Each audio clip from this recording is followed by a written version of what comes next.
Military aviation circles have long been fascinated by one question. Did Europe's Eurofighter Typhoon really score simulated kills against America's F-22 Raptor? The story has circulated for years, often inflated by sensational headlines and misunderstood reports from multinational exercises. But behind the myth lies a far more interesting truth, one that reveals how modern air combat actually works, how both aircraft are designed for different roles, and why the F-22 versus Typhoon debate refuses to die. The narrative began during joint exercises like Red Flag, Al-Dafra deployments, and Germany's Typhoon detachment in the United States, where pilots from both sides engaged in both beyond visual range, or BVR, and within visual range, or WVR scenarios. A single quote from a German pilot claiming a few victories in close-in merges quickly turned into viral claims that the Typhoon had defeated the world's most advanced stealth fighter. But the first truth is simple. These engagements were training scenarios, not full-spectrum combat simulations.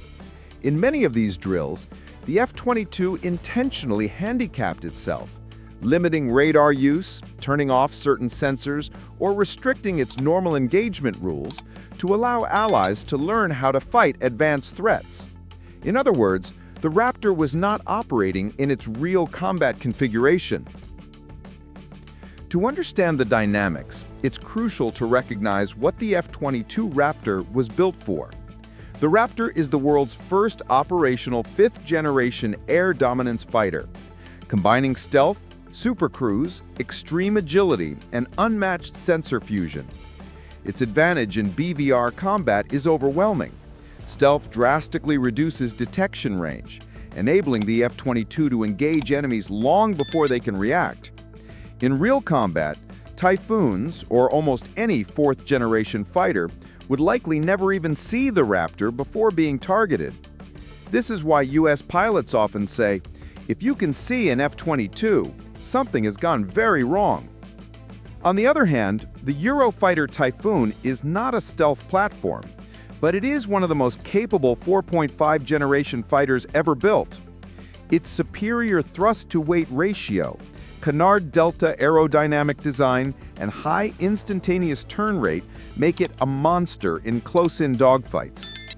In visual range combat, or WVR, where stealth is irrelevant, raw agility becomes king. This is where the Typhoon has occasionally shined in training engagements, when rules required the F-22 to merge visually rather than eliminate threats from long range. These limited scenarios allowed Typhoon pilots to exploit its tight-turning performance, high angle of attack maneuvers, and advanced helmet-mounted sights paired with Iris-T or ASRAAM missiles. But even then, these engagements do not represent real-world full-spectrum combat. Another important detail is that many of the Typhoon wins mentioned online were from 1 versus 1 WVR drills, a format that favors lighter, more maneuverable fighters. However, air combat rarely happens in isolated 1 versus 1 duels. Modern dogfighting is dominated by networked sensors, multi-aircraft engagement tactics, and beyond visual range missile exchanges. In real operational doctrine, the F-22's aim is not to dogfight at all. It is designed to eliminate threats before they ever get close. Stealth, radar cross-section reduction, and sensor fusion give the F-22 this decisive edge. So when people ask, did the Typhoon beat the F-22? The real answer is more nuanced. In full capability fights, the F-22 dominates both BVR and WVR engagements, especially when allowed to use thrust vectoring at full extent. But in restricted training merges, where the Raptor is handicapped or placed in artificially disadvantaged positions, the Typhoon has achieved simulated close-range kills. These outcomes are not evidence of superior aircraft design, but rather the result of training rules meant to sharpen Allied fighter skills. It's also worth noting that Typhoon pilots have publicly praised the F-22's capabilities, often stating that fighting the Raptor is like boxing a ghost. They emphasize that even when they achieve close-range locks in training, the context matters greatly. The U.S. Air Force similarly acknowledges Typhoon's strengths and uses these engagements to refine tactics. Both sides gain valuable experience. This is the real purpose of such exercises.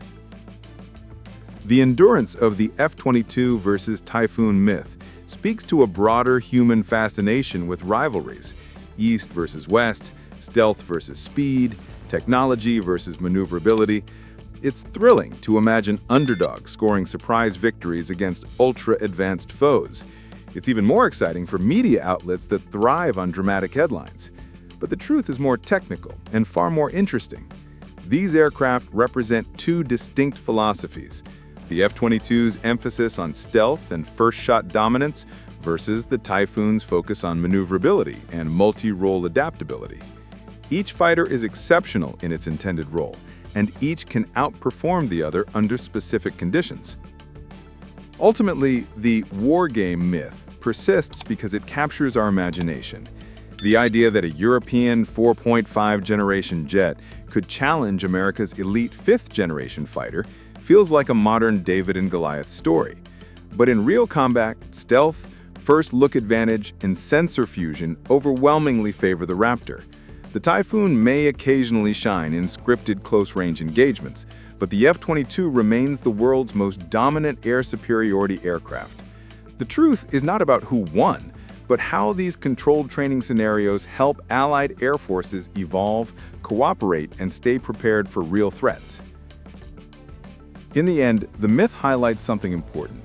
Today's air combat landscape is shaped not by isolated dogfights, but by systems, networks, sensors, and doctrine.